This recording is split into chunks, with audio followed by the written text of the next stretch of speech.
More than 40 winners of the Sahitya Akademi Awards have returned their awards against what they call growing cultural intolerance. Finance Minister Arun Jaitley calls this a manufactured revolt. I want to go across live and exclusive to Mumbai, where joining us at this time is one of the most renowned, best-selling contemporary Indian authors.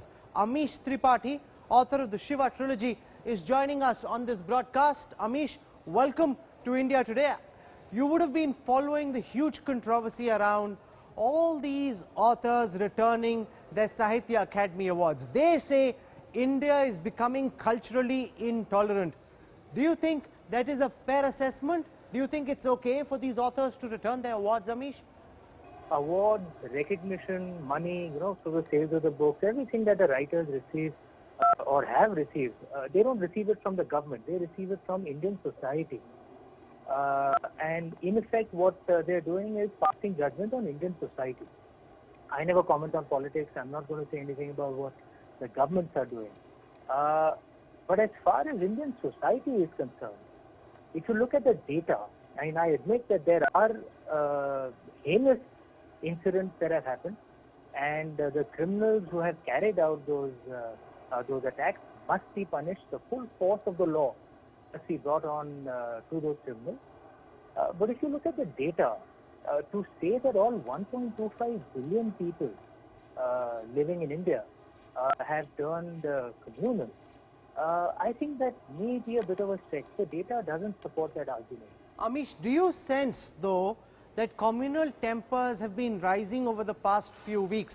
Or do you believe that just a few incidents have been amplified? Because we never saw this kind of a furor when the Delhi riots happened, when Bhagalpur happened, when the Muzaffarnagar riots happened in 2013. The same kind of fear psychosis wasn't whipped up. Do you think that these incidents, though condemnable, are being over-amplified? Or do you think it's a fair reflection of the mood across the country? I want to emphasize once again that these incidents are heinous, and the criminals who carried them out must be punished. That is, of course, a given.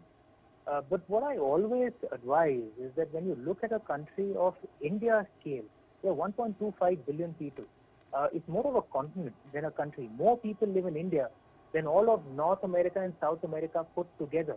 More people live in India than all of Europe, all of Russia, including their Asian parts, and all of the Arab world put together. Now, you can't draw a narrative, say, on the two continents of North America and South America based on a few incidents. If you want to draw a narrative, it must be built on data.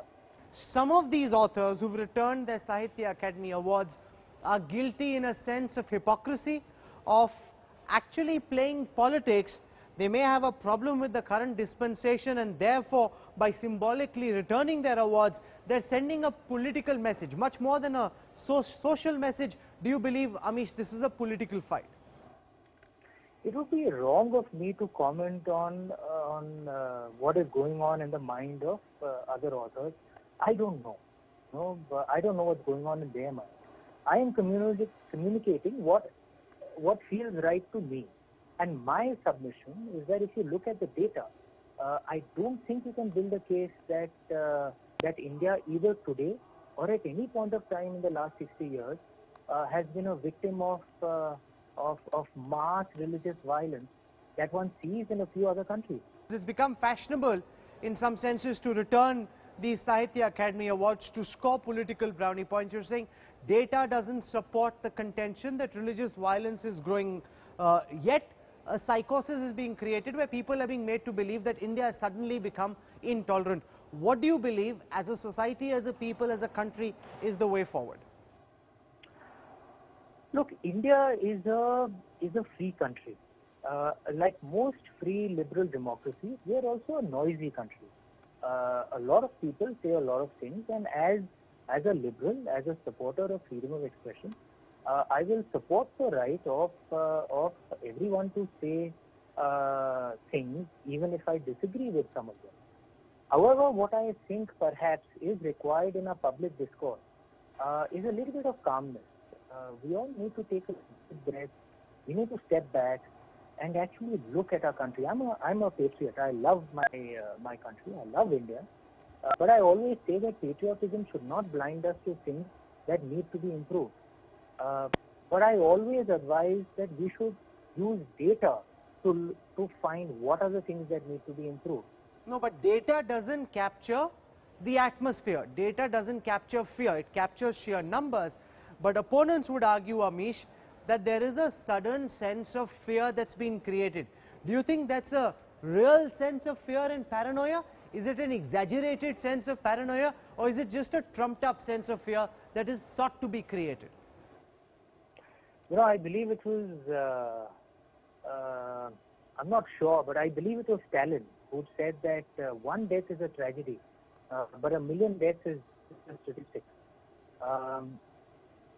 And sadly, life tends to bear that out a few times. In the Middle East, for example, there are millions who died because of Western intervention, often supported by Western media, who cheerled the invasion of Iraq, who cheerled the invasion of Libya, of Syria, and millions of Arabs have died as a result of that. Hundreds of thousands. In Iraq, it was, some estimates say, a million. But the death of that boy, Elan, the very sad death of that boy, that one death seemed to galvanize Europe far more than the million Arab deaths, which was partly a result of Western intervention. Those are wise words coming from India's best-selling author Amish Tripathi. Step back, stay calm, look at the numbers. Religious violence isn't going up. There are far bigger problems, he believes, that need to be dealt with. I'm going to leave it over there. Amish Tripathi for joining us on the newsroom this evening. Thank you very much.